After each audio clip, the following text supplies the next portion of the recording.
at Wizard World in New Orleans, and I have the Box Troll chef. What was your name again, sir? My name is David George Gordon. I'm the bug chef. So, can you tell me a little bit about what you're doing here? Absolutely. What I'm doing for the box trolls actually eat bugs, and in the movie, so we wanted to serve bugs to people. We've done about 1,000 people, giving them grasshopper gumbo and chocolate dipped grasshoppers and all sorts of stuff. What I have here are a bunch of things from my one of the recipes from my Eat a Bug cookbook, and these are for tempura battered tarantula spiders. And you actually batter tarantulas? Yeah, what I do is I take a tarantula like this one, and I take off its abdomen. It's just a fluid-filled sac. I singe off the hairs on its body.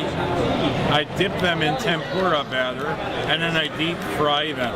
And what comes out is pretty darn tasty, if I say so myself. The best part is actually the legs.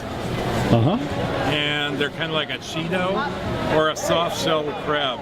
So pretty very tasty. crispy. There's nice white meat in there. I don't know if you can really? see that. Yeah.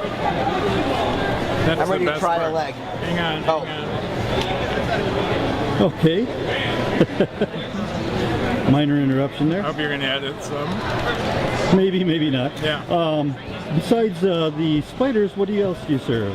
Oh, we have scorpions. I make scorpion scallopini. These have actually been deep fried. They're from the Sonoran Desert in Arizona. We made grasshopper gumbo, which was quite good. Very popular here at Wizard World. It was free food, basically. I think I'd probably prefer seafood gumbo, but... Oh, these are pretty good. We had chocolate dipped chapulines. These are little Mexican grasshoppers have been seasoned with chili and lime and roasted in Mexico, Oaxaca, Mexico. So we skewer them and dip them in chocolate. That's what this is. And then last but not least, we have a Chex Mix with super worms. These are, you know, we call anything that wiggles a worm in our culture. Right. But these are actually beetle larvae. If you let them grow up, you have a black beetle. These have been roasted, spread on a cookie sheet and roasted. Really? And then mixed with Chex Mix. Sounds lovely. So what does the average spider cost? These spiders are kind of expensive because, you know, they breed them for pets and things like that. Right. So I'd say anywhere from $15 to $20. And then, you know, depending on the species, you can pay $100 if you want. And then you cook it. That's right. So a lot more expensive than, say, crab leg. That's right. For right now, I'd say it's like buying a Dungeness crab. Isn't that about $15 a pound? So if you buy a couple of these, you'd have a nice meal. Really? Yeah. Very cool. And how much does a scorpion cost? Those are probably about $12 or $10. I'm actually using these today as window dressing. I couldn't possibly serve everyone at Wizard World something that expensive. And I imagine the grubs are a little cheaper. Yeah, those. See, it's all about commercially raised. The mealworms actually are raised to be eaten by pets. So there's a big enterprise raising those, and you can buy a cup of maybe 50 of those for $10. So they're definitely more economical. Very cool. All right. So what's an average gourmet meal of bugs cost? You know, hard to price that out. Because I also say when you, in my cookbook, I say, if you're going to make a bug meal, you don't want to have bug everything, bug soup and bug salad and bug this. You're going to have things in between as sides and things like that. Right. But I'm going to say about $25 per person would make a nice meal, including dessert. Very cool. Yeah. Do you have a website? I do. It's davidgeorgegordon.com. And you mentioned your book. Why don't you tell me a little more Yeah, about the book is called the Eat a Bug Cookbook. Here it is. It has 40 different recipes for everything from little tiny termites and ants all the way up to tarantula spiders. There's one on the back of the book, for example.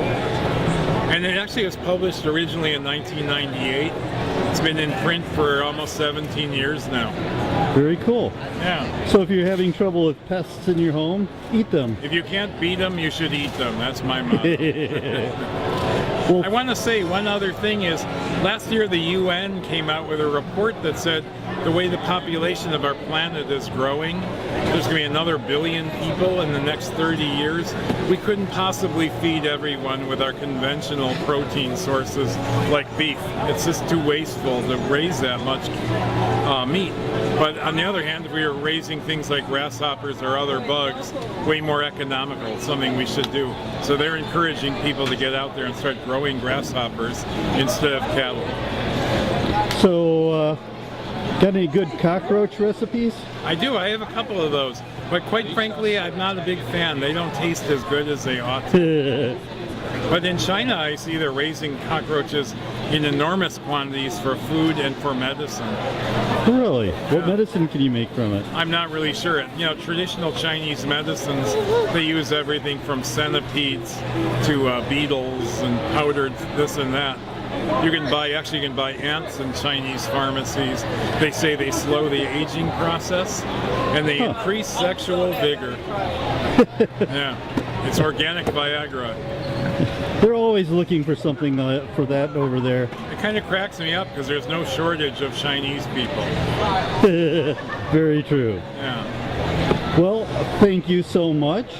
And from Wizard World and New Orleans, this has been the box troll, or the bug troll for the box trolls.